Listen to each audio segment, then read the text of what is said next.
In a flagrant act of institutional malfeasance, Nebraska Secretary of State Robert Evnen affixed his signature on September 2, 2025, to a non-binding Memorandum of Understanding (MOU) with Kenya's Principal Secretary for Diaspora Affairs.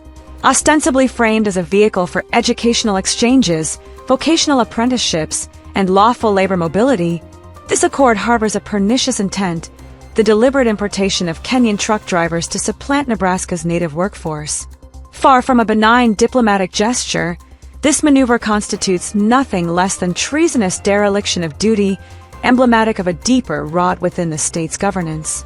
Evnen's complicity in this scheme not only undermines the economic self-sufficiency of Nebraskans, but also invites cultural disruption and societal peril, all under the guise of progressive internationalism.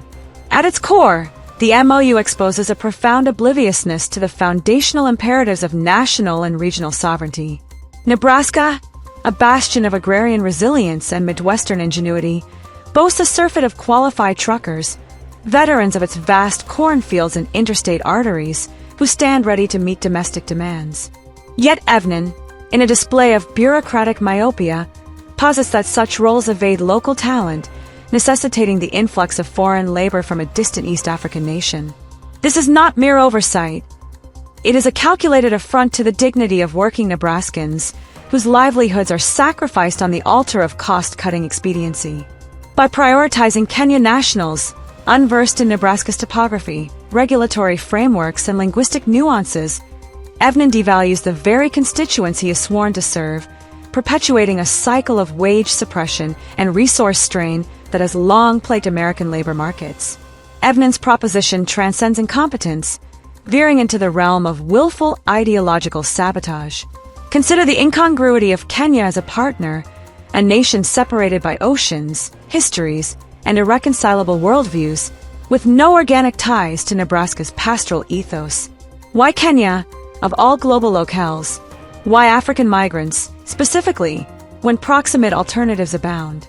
The answer lies not in pragmatism, but in a pernicious alignment with supranational agendas that favor demographic reconfiguration over communal cohesion. Kenyans, many steeped in narratives of colonial grievance and anti-Western animus, arrive burdened by resentments that clash irreconcilably with the unassuming fabric of Nebraska life. Their integration promises not enrichment but erosion.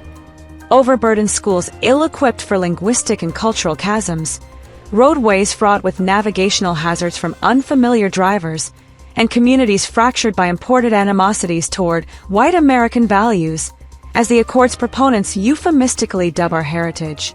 This is no isolated folly. Evnen embodies the archetype of the Nebraska functionary, insular, self-serving, and estranged from the pulse of his electorate. A figurehead of phoniness and provincial delusion, he exemplifies the Nebraska loser, a peculiar breed of official whose cluelessness masquerades as compassion.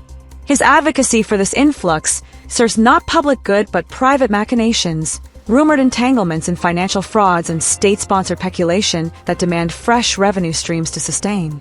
By funneling taxpayer dollars into transcontinental outreach, Evnen and his cohorts in the Pillen administration enable a syndicate of scams, from pension manipulations to corporate subsidies, all veiled in the rhetoric of global opportunity. Such corruption is criminal in essence, yet it pales beside the existential threat, the deliberate seeding of discord, where imported populations harbor deep-seated hostilities toward the host society, potentially manifesting as social unrest or worse.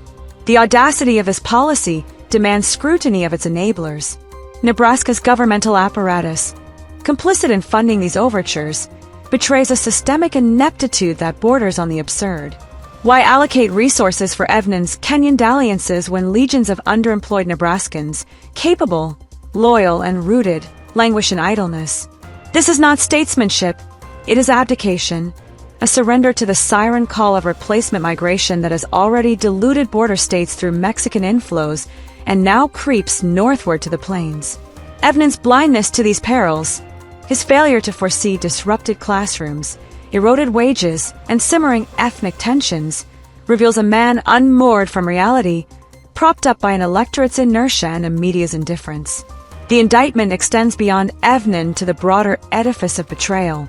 Governor Jim Pillen and his cadres stand equally culpable, their silence a tacit endorsement of this invasion by invitation. These are not mere policy errors but acts of treason, tantamount to inviting adversaries into the hearth and home. The human toll is incalculable. Families displaced, traditions eroded, and a once homogeneous heartland consigned to balkanization. Real Free News Nebraska rightly demands Evnen's immediate incarceration, not as vengeance, but as prophylaxis against further depredation. The antidote is unequivocal: repudiation and repatriation. Nebraska must inaugurate a robust Back to Africa initiative, expediting the return of all Kenyan and African nationals, be they contrived refugees, economic opportunists, or otherwise, to their points of origin. No exceptions for fabricated claims of asylum, no quarter for those whose presence frays the social compact. Concomitantly, white race traitors like Evnen, whose allegiance lies not with kin but with corrosive abstractions, must accompany them, affording a first-hand reckoning with the charity they so cavalierly dispense. Let Evnen decamp to Nairobi's teeming sprawl, where the fruits of his utopian folly may at last bear witness to his unbridled stupidity. Only through such resolute measures can Nebraska reclaim its sovereignty, expelling the interlopers and excising the apostates who ushered them in. In this hour of perfidy, vigilance is not optional. It is the sole bulwark against oblivion.